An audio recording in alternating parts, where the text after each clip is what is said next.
Thank you. Thank you. Yeah, sure. Thank you, MC.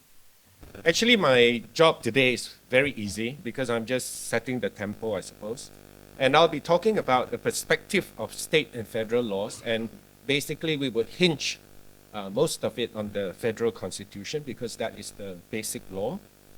And I think most of the attendees here today would have already some basic knowledge about MA63, about our federal constitution, and the position Sarawak is in currently. MA63 is not just about the nature of relationship among the founding territories, I'm sure all of you know that, the safeguards accorded, okay, to form this new nation called Malaysia. And in the subsequent years, since the formation of Malaysia, many areas of discord went unnoticed due to the overwhelming power of the Barisan National Government, unfortunately. So today, I will try to discuss the challenges facing Malaysia as a federation and explore how these challenges can be overcome. And after listening to our Dato' Panglima, we find that there are still a lot of areas that needs to be actually looked into in accordance with the federal constitution, Malaysia Agreement, and the IGC report. Now, before I move on, I think we need to understand the concept of a federation. Now, a federation is a formal division of legislative, executive, judicial, and financial powers between the central government and the state governments. And in Malaysia, the formal division of power is clearly stated in the federal constitution.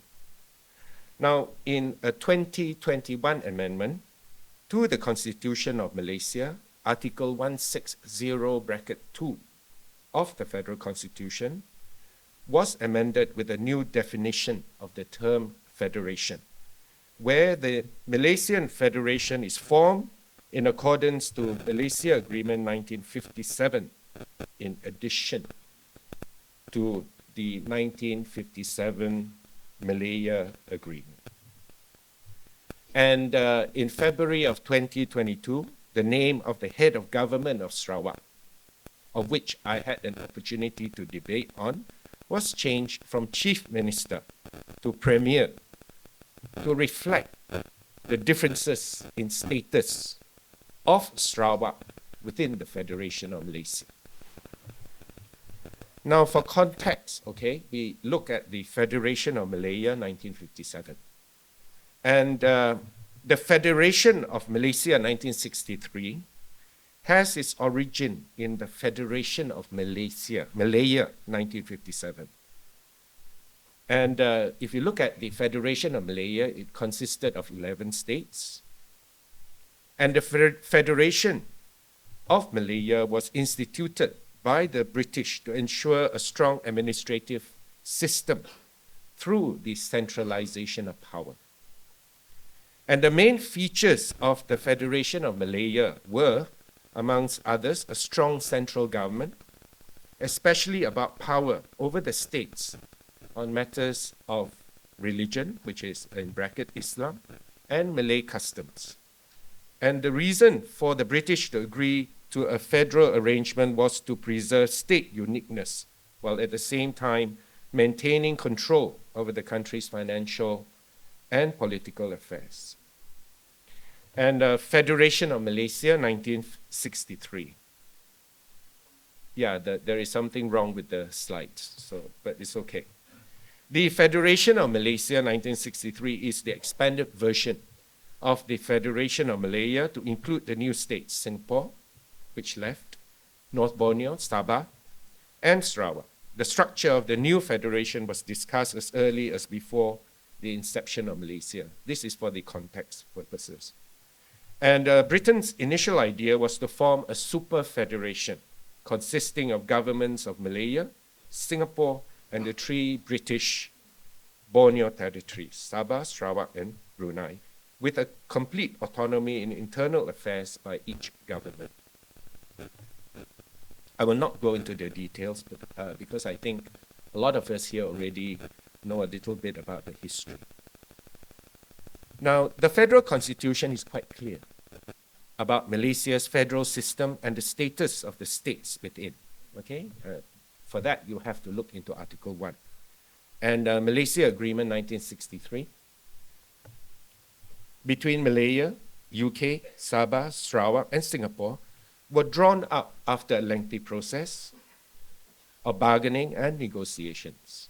Leaders from Sabah and Sarawak made it very clear to the Intergovernmental Committee, the IGC, headed by Lord Lansdowne, that special treatment was a precondition for constituting Malaysia. So MA63 and the IGC report are now both incorporated into the federal constitution. And I'm very happy to say that, my former partner was the one, as he was the law minister then, was the one who actually initiated these amendments for the inclusion of Malaysia Agreement and the IGC and other related documents into the federal constitution. Now, what are the frequently raised issues? So questions have been asked whether there were constructive discussions among the founding fathers on the far-reaching consequences of the federal system that Malaysia would adopt to Sabah and Sarawak. Now first, number one, did they unanimously agree on the proposed federal structure and status of the East Malaysian states of Sabah and Sarawak under the Federation? The second question is, did our leaders consider the long-term negotiations, the long-term implications of a federal system with a strong central government adopted from the British? And thirdly, did they rigorously discuss the principles that would guide the country's nation-building process? Now, despite the many weaknesses of the system, it is considered practical to Malaysia, given its vast area and heterogeneous society. A federal structure is also timely to accommodate Sabah and Sarawak. Now that leads me to the status of Sabah and Sarawak in the Federation of Malaysia. Now what remains an issue today, until today, is the status of Sabah and Sarawak in the Federation. Are we, the 12 and 13 states, are Sabah and Sarawak equal partners with Peninsular Malaysia combined? Has the status of Sabah and Sarawak been deliberately demoted from equal partners to mere 12 and 13 states by the federal government? Now, notwithstanding the political polemics, politicians like this, over Sabah and Sarawak status, both Sabah and Sarawak still have considerable power and autonomy in the Federation. Their special position in the Federation is part of the conditions set by local leaders before Sabah and Sarawak's incorporation into the Federation of Malaysia. Now, the conditions were put forward because Sabah and Sarawak were culturally unique, we still are, and were less politically and economically advanced than Malaya. It is also to weigh against the possible domination by Peninsular Malaysia. Now we have to redefine this equal partnership. And many have interpreted equal partnership based on Article 1 of Malaysia Agreement 1963, in which the 11 states in the then Malaya are seen as representing one component and the other two components being Sabah and Sarawak.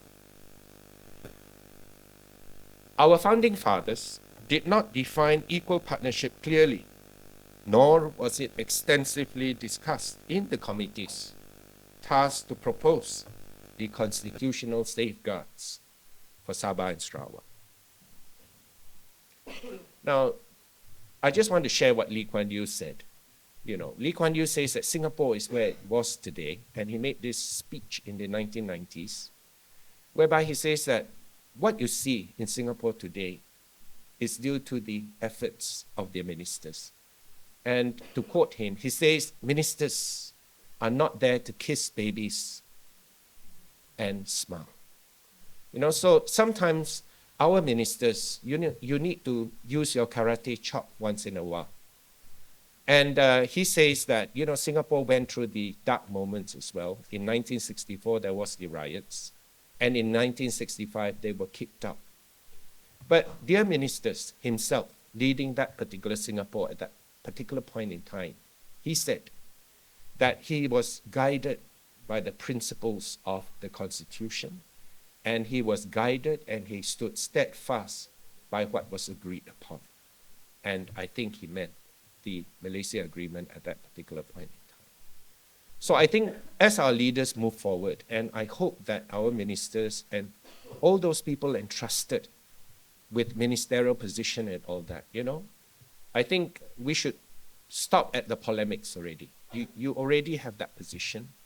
You are already sitting in the cabinet. And there is a job to do. And if you have to use your karate chop, perhaps it is time to actually use your karate chop within the context of the Federal Constitution, Malaysia Agreement, IGC report, and whatever applicable laws.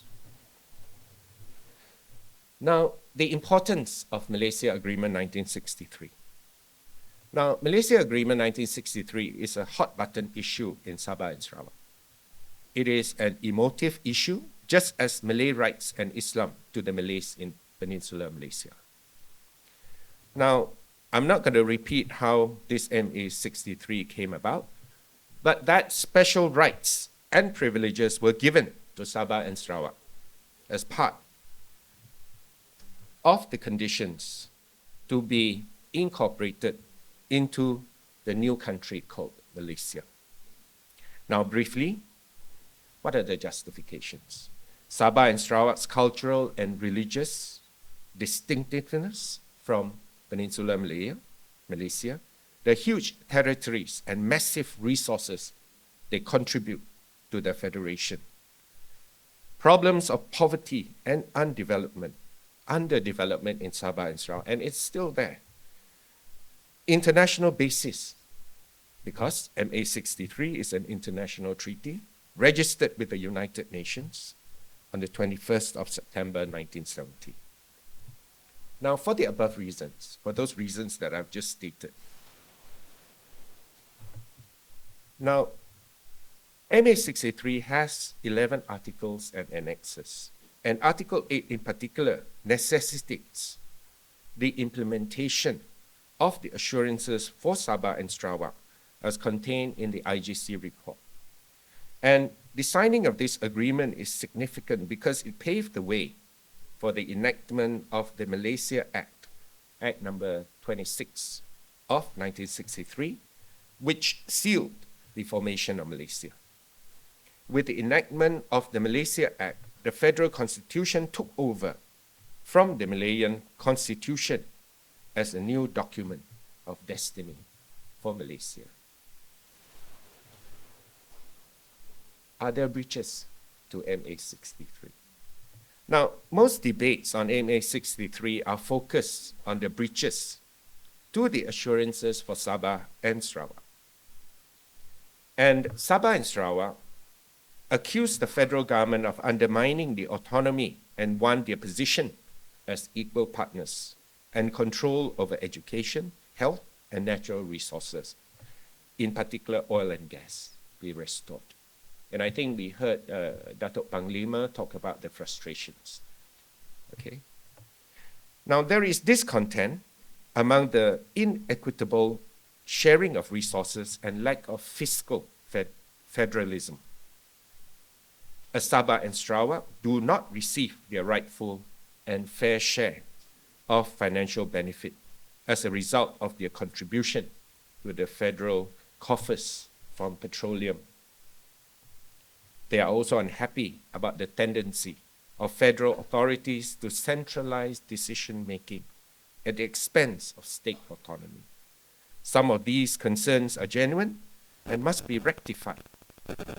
And any attempt to do so must not be solely based on regional sentiments, but on what was agreed upon under MA63 and IGC committee report.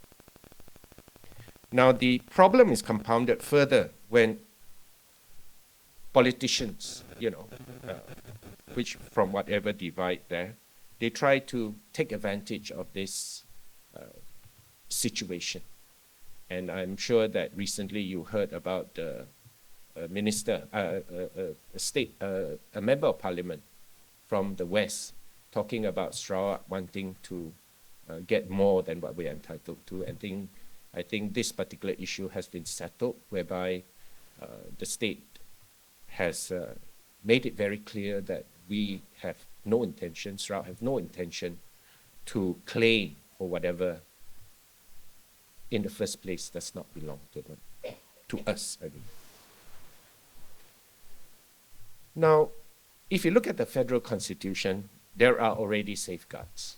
So that is why Abang Jo always talks about the federal constitution, because we just want the prime minister of the day. And some of you might have watched Keluar Sekejap, whereby our premier actually spoke about the direction, whereby he says that he's not a political opportunist, but basically that he wants every prime minister, whoever they may be, to acknowledge MA63. It's a really good program, and it gives you a true perspective of the direction of where Sarawak is going.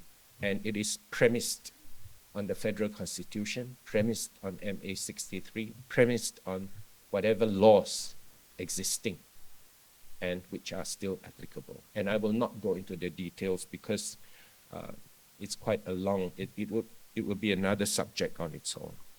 But I'm not going to be long-winded. There are some of the constitutional safeguards, and I've actually got a list of it, but I'm sure a lot of you already know about it. Sabah and Sarawak, we can control the entry and residence of non-Sabahans and non-Sarawakians into the two states. Lawyers who are resident in Sabah and Sarawak and who have satisfied the residential requirements of Sabah and Sarawak can practice law in Sabah and Sarawak. We have a separate high court, and there are others there which I will not go into. But just to say that the legislative assemblies of Sabah and Sarawak, we have the power to make laws on additional matters which the legislative assemblies of the other states do not have the power to do so. And these matters include native law, custom, water supply, services, personal laws relating to marriage, divorce, guardianship, adoption, distribution and supply of water, water power, electricity generated by water power, and shipping matters. And I'm sure recently we passed the reduction of greenhouse gases ordinance. We amended the land code to include the airspace over the land that is owned by Sarawak. And we put in certain amendments on carbon capture, storage, and all that. So these past 2 years, as far as the Sarawak Legislative Assembly is concerned, we've been passing a lot of laws. And I'm very fortunate to be able to sit in that particular Dewan and debate on some of those laws that was being passed, which are very innovative because it prepares Sarawak for the future. Now, how are these special interests protected under our federal constitution? The constitution says that before any changes can be made to any of these special interests and safeguards, at least 2/3 of the members of the Dewan Rakyat and Dewan Negara in Parliament must agree, and the Yang di-Pertua Negeri of both Sabah and Sarawak, who must follow the advice of the state cabinet, must consent to it. So, and at least 2/3 of the Dewan Rakyat and Dewan Negara in Parliament must also agree.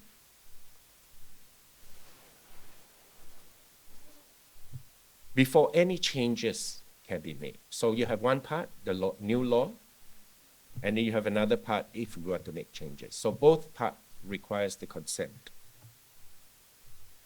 of the head of state. And the rights of Sarawakians and Sabahans to equal treatment with other Malaysian citizens born or residents in any of the states of Malaysia. And the Sabah and Sarawak state legislative assemblies' power to make laws and the state government's powers to govern according to those laws, as well as the financial arrangements between the two states and the federal government. I think our Datuk Panglima also spoke about the 40% entitlement and how they are negotiating about it. And in Sarawak here, our Premier has been continuously talking about it is not how much you give to us, but what is the formula? What formula are you using? So I will not go into that as well. Moving on, the next thing that I want to talk about is federal and state laws and how they can mutually coexist. So recently we've got this commercial settlement agreement between Petronas and the Sarawak government, which shows the coexistence of Sarawak Oil and Mining Ordinance, OMO, and Petroleum Development Act 1974, PDA, in the spirit of the Federation of Malaysia. And the cooperation between Sarawak and Petronas through the settlement agreement commercially has opened a space for cooperation between the two parties that benefits the country as well as Sarawak. And if you had listened to Keluar Sekejap, our Premier says that if Sarawak does well, if the private sector does well, Malaysia stands to benefit because all the taxes, corporate taxes collected goes to the federal government. So it is in the interest of the federal government to actually assist Sarawak, help Sarawak, fulfill the confines, fulfill the what was agreed upon in the Malaysia Agreement and all other ancillary applicable laws. Because if Sarawak prosper, Malaysia prospers as well. Nevertheless, can I just say that the division of power does not mean that the Federation of Malaya and Sabah and Sarawak cannot work together for common interests. And relationship between the federal and state governments should be based on the highest law of the country. And that basic law we fall back upon would still be the federal constitution. Now to end, the way forward. Now, what is the way forward? I think leaders of the federal unity government must recognize that the dissatisfaction is real. I'm sure a lot of you attending this is because you can actually feel the dissatisfaction. And all these dissatisfaction must be addressed. And the federal unity government must follow the rule of law. And a thorough study of the constitutional, legal, financial, and political documents need to be properly undertaken, and rectification of breaches rectified immediately. First, the provisions of Malaysia Agreement 1963 must be effectively implemented, particularly the recommendations of the IGC, the 20-point for Sabah, the 18-point, and other things within that particular document, which is already part of our federal constitution. But before this can be done, the state, Sarawak, and federal governments must identify which jurisdictions must be returned to the state or remain under federal control. Now, one way of doing this systematically is through the formation of a federal state relationship committee. They've already done that to monitor the implementation of federal and state policies, and to ensure that the responsibilities of the federal and state departments do not overlap. You know, as an ordinary YB, you know, I'm just a Yang Berhormat biasa. I find that, you know, even though we already have the allocation, we find that when it comes to the implementation, we always face roadblocks, you know, from the civil service. And one example is, you know, this school called SK, for myself, it's in my kawasan, SK Major General Dato Ibrahim. Now, the day one was leaking. The school's day one was leaking. And obviously, they needed the funds for the repairs. And for 5 years, they've been writing to the education department, you know, for the funds to actually repair the school. And finally, when I was elected, they brought me down there. And the hall and the roof was leaking. And basically, you can't use it anymore. So the students cannot use the hall because it has puddles on it. So I immediately used part of my RTP, Rural Transformation Program, peruntukan. And I said, okay, 100,000 to repair. But it took me more than a year to actually have the project implemented because there was all this bureaucratic red tape that you had to go through. You know, kalau kebenaran tidak diperolehi dari kementerian, you know, this kementerian is actually Putrajaya. Okay?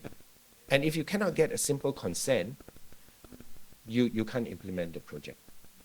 And that is detrimental to our Sarawak people. And that's the kind of frustration that me, as an ordinary YB, faces. Because we have the peruntukan, we want to help.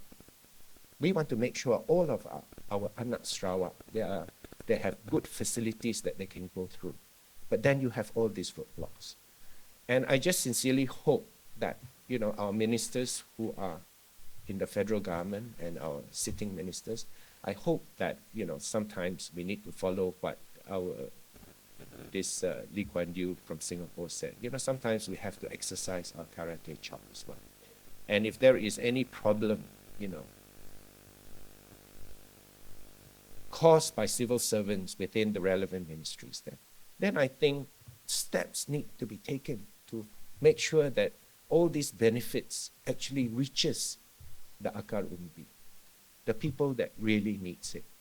And we set politics aside, but we just follow what is right based on our own conscience to get things done so that our people will enjoy that benefits, which they are already entitled to in the first place.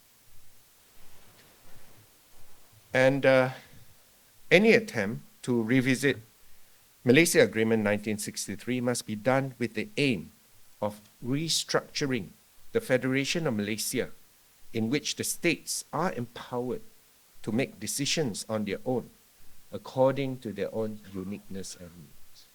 Because we know what is best for us, not the people, not the civil servants sitting in Putrajaya. And the formation of the Malaysia Agreement 1963 must be done with the aim to ensure the sustainability of the Federation of Malaysia. The committee should expand its scope to look into the aspects of decentralization of federal power to Sabah and Sarawak. I'm talking in a general term, okay? It can be on education, it can be on health, it can be on anything. And thirdly, the narrative of Malaysia Agreement 1963 in the post-2018 general election should be about strengthening the spirit of Malaysian federalism, creating a sense of belonging to the nation, and increasing a sense of pride towards our nationhood as Malaysians. And MA63 is about solidifying and strengthening the relationship between the people of Peninsular Malaysia, Sabah, and Sarawak. And by doing this, we acknowledge the fact that Malaysia Agreement 1963 would only be possible with the merging of three distinct regions to form Malaysia. After all, there would be no Malaysia without Sabah and Sarawak. Similarly, without Malaya, as one of the MA63 signatories, Malaysia would not have been possible. So as we commemorate 61 years of the formation of Malaysia, we need to recapture the spirit of accommodation and moderation in the spirit of MA63, where grievances are noted and solutions crafted, so that the Federation of Malaysia will go on and all of us becoming stronger. To conclude, it is my fervent hope that the federal unity government shall be guided by the rule of law and resolute to realize the aspirations of our founding fathers as agreed upon through MA63.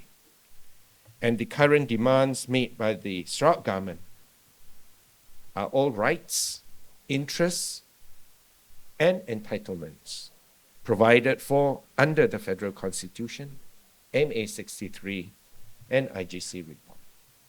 With that, I conclude my talk, and Salam Sarawak Maju Jaya. Thank you.